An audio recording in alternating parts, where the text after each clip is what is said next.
Hello everyone, welcome to Haileybury One Talk with Thought Leaders, the show where we delve into profound conversation with industry leaders and thought pioneers.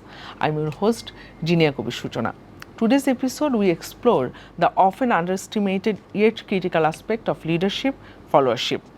We are venturing into the world corporate management to understand why being a great follower is as indispensable as being a great leader. Joining us today are two extraordinary guests, each with a unique journey shaping their perspectives. First, we once again have Mr. Simon O'Grady, the headmaster of Haileybury Bhaluka, an estimated institution with a legacy of educational excellence. Simon, an alumni of the prestigious London School of Economics, brings over 2 decades of experience in international education leadership. Welcome, Simon, in our show. Great to be here again. Yeah. And we are privileged to have Mr. Constantinos S. Gabriel, General Manager at Le Méridien Hotel and Resorts, Marriott International, and founding chairman of Bangladesh Marriott Business Council. Constantinos, a seasoned leader in the hospitality sector, brings a wealth of experience in steering renowned establishment towards success. Welcome, Constantino. May I call you Costas? Please do. Please do. Delighted to be here, and thank you for the kind invitation to be here today. Oh, it's our pleasure. Simon, Costas, firstly, I want to discuss the art of followership, and I will come straight to the core of the issue. Why is learning followership considered now as important as learning leadership? I think the first thing to be said is that, or to be understood, is that the two go hand in hand. Rather like the double helix of DNA, they're inextricably linked, and you can't separate them, because followership complements learning leadership. And they will always do that, but they'll do that in a number of ways. So I would say a couple of things in particular. First of all, if you've got that right, if you've got learning followership and learning leadership as a central part of your culture, you're doing two things. First of all, you're developing people, and secondly, you're making sure that you achieve your organizational objectives. Yeah, of course. And what about you, Costas? What do you think? I agree with Simon. If I can give you an example from my own personal hospitality experience, as I was growing up with my various career jobs, I became what I am today because of excellent general managers I've had in my career. I've been very privileged to work in many different locations, from London to Kazakhstan to Moscow to the Middle East and now in Bangladesh. And I am today what I am because of those strong general managers I've had in my previous life. And sometimes I felt they were being critical of me, but now I am in the position they were. I understood it was actually a very positive learning curve for me. So at the time it looked like they were being extremely tough on me and very critical of me, but they had to do that to make me a better leader today. And I share those experiences I've had with my previous GMs, and I say to my team now, I almost apologize to them sometimes, saying if I'm too critical of you, it's not because I'm trying to be hard or I'm trying to be a boss. I hate the word boss, I hate. But I said this is the only way for you as a follower to become a strong leader of tomorrow.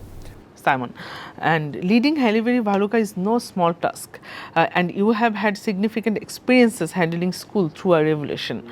Could you share a story from those challenging years when you felt that your leadership was as important as your followership, and did it actually help you? I will do, and if I may take the cue that Costas has just given us, because it really is relevant, because despite our different sectors, we've got more in common than we have differences. So what each of us does in our different ways, first of all, we make it hard for people to join. And once you make it hard for people to join, you then make it even harder for them to leave. And you do that by making sure that you are developing them as people so that they feel, fully developed, not just as, employees within the organization, but as people who are learning to be followers and indeed eventually learning to be leaders. And next leaders. Absolutely right. And, you know, a sign of success for an organisation is not just the percentage of people that they keep, but it's also the number of people that go on to promoted posts. And that's a sign of impact. So if I take your cue in terms of Cairo, across my professional career, there have been significant external challenges that you've had to face. And indeed, there's an extent you're prepared for that, but equally there's an extent that you rely on the support of other people, and that the effective team comes to the fore in such situations. I'll just remind our viewers in terms of the context, because it was some years ago now, we're going back to January 2011. Egypt was in a state of civil war, and government forces were faced by protests, often of a violent nature, and the country was in a state of collapse. It was unsafe for schools to be open, and then therefore our first priority as a leadership of a school was to make sure that our people were safe, to make sure that our children were safe, to make sure that our teachers were secure. And so, remembering that there was no internet, because the internet had been switched off, there was no cash, because the banks were closed, and indeed the security situation meant that travelling from A to B on normal routes was virtually impossible. So our first priority was to get people out and to get people to places of safety. And indeed we did that. And we made sure that all of our teachers were out of Egypt to places of safety. I stayed in Cairo because I needed to be able to coordinate things in an honest way and to give my people, my parents, my teachers, and indeed my students a proper risk assessment. Now, we were the first school to reopen. Of course. Costas, managing in the hospitality industry comes with its challenges. While employees look to you as a leader, the Marriott and Best Group board may view you as a follower. Also, is there conflict that occurs when you have to manage these two different expectations? There's always a conflict when you get three different verging questions and verging opinions. I see myself as the general manager of this hotel as a bridge between the operator and the owner. And it's my job to make sure we strategize, we reach our objectives as a team. And how we've managed that I've been here for the last 6 years, is we have a very clear vision, we have a very clear objectives, and we have a very clear strategy. And it's my responsibility as the GM and the leader of the hotel to ensure that we all maintain our focus on the correct outlined strategy that we've all agreed, both between the operator and the ownership. And I've been extremely lucky to work for Marriott for now over 12 years, and I've been working with Best Holdings for over 6 years now. And during my time, we've worked extremely well together in terms of driving the success of the hotel. And at the end, it's not about me, but it's as much for the team as well. So I have a great team, and the results speak for themselves. And we've had extremely successful 6 years that I've been. Obviously, we had our challenges like everybody else during the COVID period, but the last couple of years have been absolutely phenomenal for the success of the hotel. Our discussion will go on with our honorable guest, but it's time to take a break. Stay with us, don't go anywhere.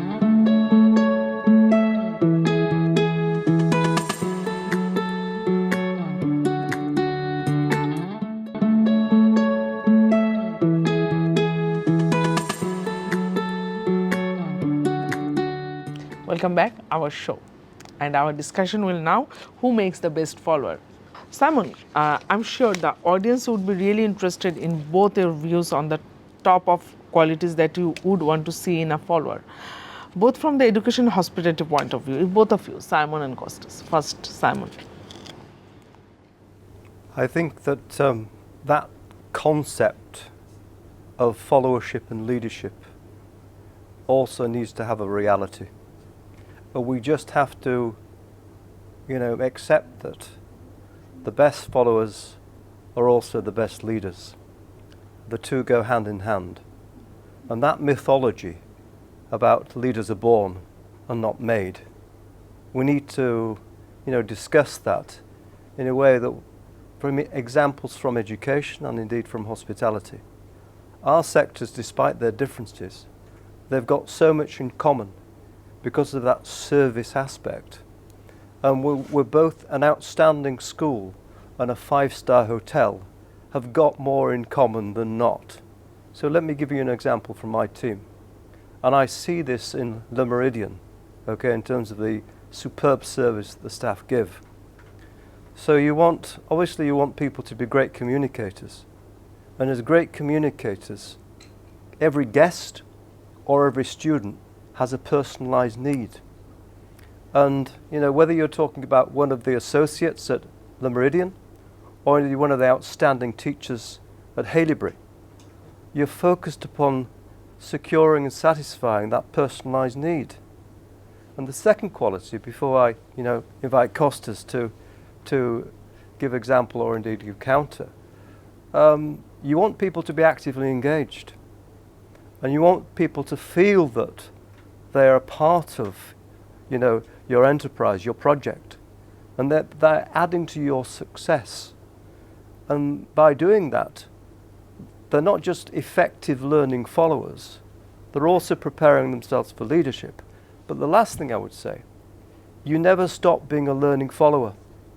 And if you do stop being a learning follower, your leadership is more compromised than it should be. To be an outstanding leader, you always need to keep in touch with what's going on. And indeed the trends, the advances, the progresses in your sector and the wider world. I'm sure that's the case with you, Costas. Yeah, absolutely. I totally agree with Simon.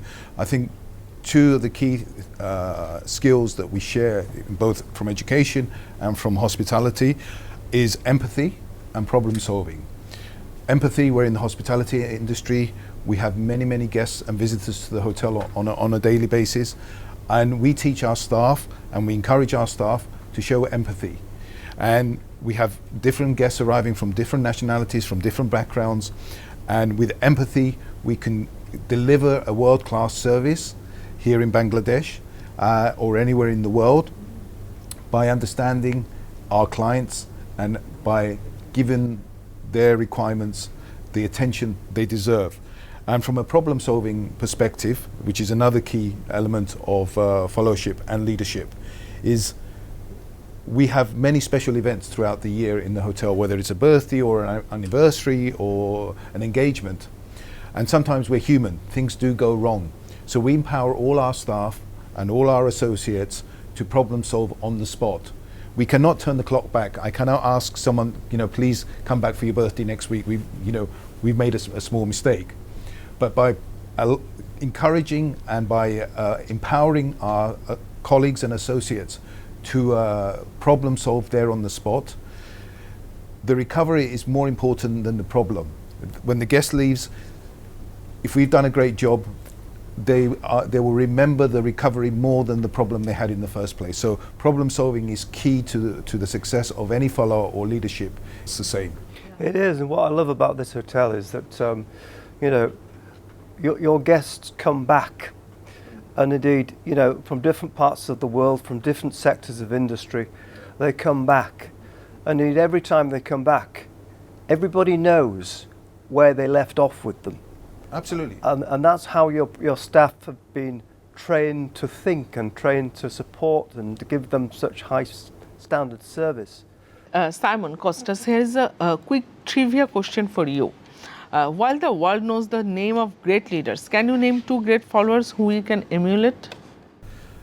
Can I take this one first? Please do, yeah. Thank you. For my perspective, I think one of the greatest followers that in our lifetime has been Prince Phillip. He stood by the Queen for the last 73 years. He had an extremely successful Navy career. He was a high-ranking officer within the Navy, but he gave all that up. In 1952, to stand by the Queen when she was coronated, and he stood by her side for the next 73 years until he unfortunately passed away in 2021. And this took dedication and courage for someone of his stature, of his aspirations, of his leadership, of his qualities, to give everything up.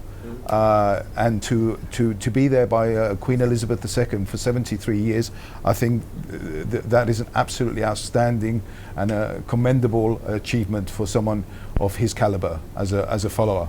I think that's a beautiful example because, you know, selfless service, the things that go on behind the scenes, you know, that enduring quality is what we learned after his passing.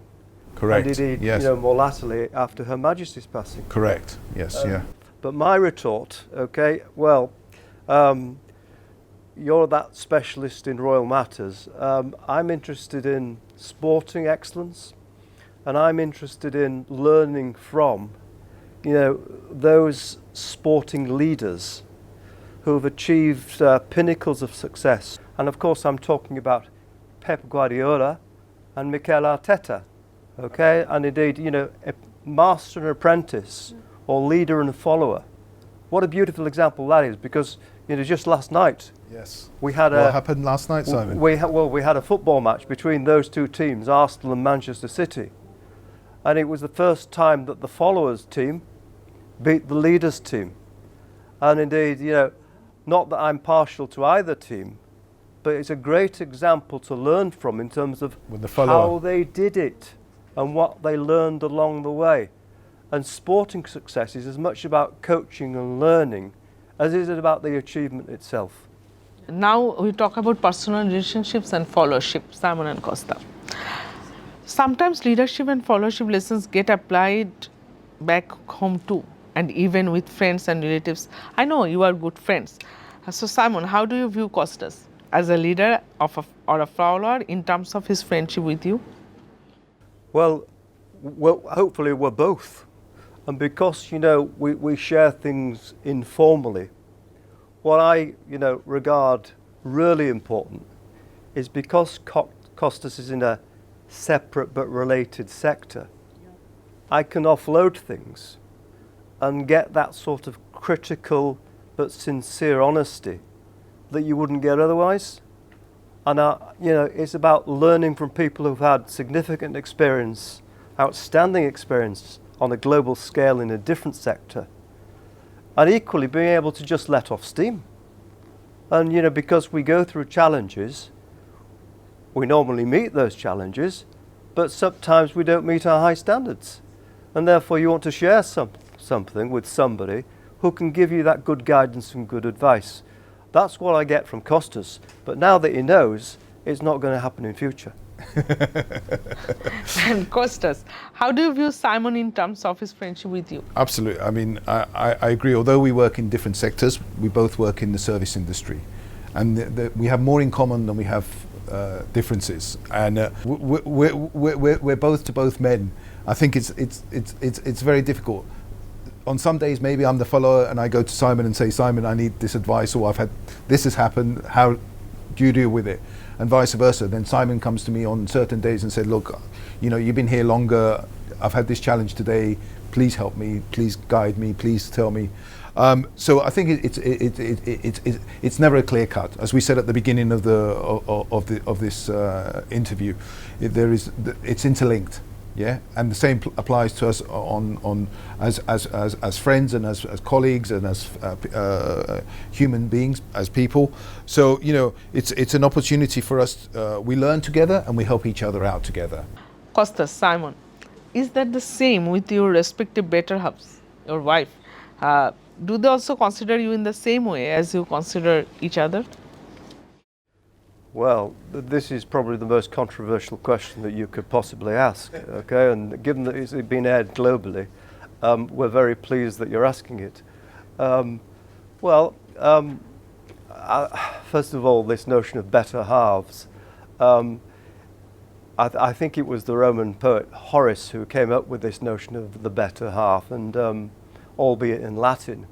But in today's words, it means soulmate. And you know, when you translate it in that way, it's much more acceptable that you are soulmates together rather than the better halves.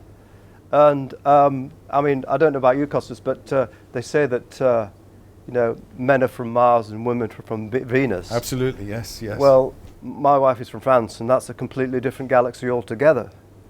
I couldn't agree more, Simon. I was born in Cyprus. I grew up in the United Kingdom, and my wife is from Kazakhstan. So I totally understand Simon's position. And as he says, I mean, soulmate is an excellent example. You know, I see it as a teamwork. We're a team with my wife, and you know, we make jointly decisions. So you know, whether it's going on holiday or going out for dinner, you know. Sometimes I'm a follower, sometimes I'm the leader, but generally we make decisions as a team and as a family, and you know, it's as we started, it's interconnected. It is, and you know, we talked about better halves. We could talk about opposites attract. And yeah. if we talk about opposites attract, it's like those magnetic forces, yeah, and those magnetic forces are about things like love and friendship, not repelling each other, but actually being enduring things. And indeed, you know, whilst the candle may flicker from time to time, it's never extinguished. Okay, we can understand, and thank you, Simon and Costas. To our viewers, thank you for joining us on Haileybury 1 from Haileybury Bhaluka, Bangladesh's premier and only international British boarding school. Remember, leadership is a journey that involves both leading and following.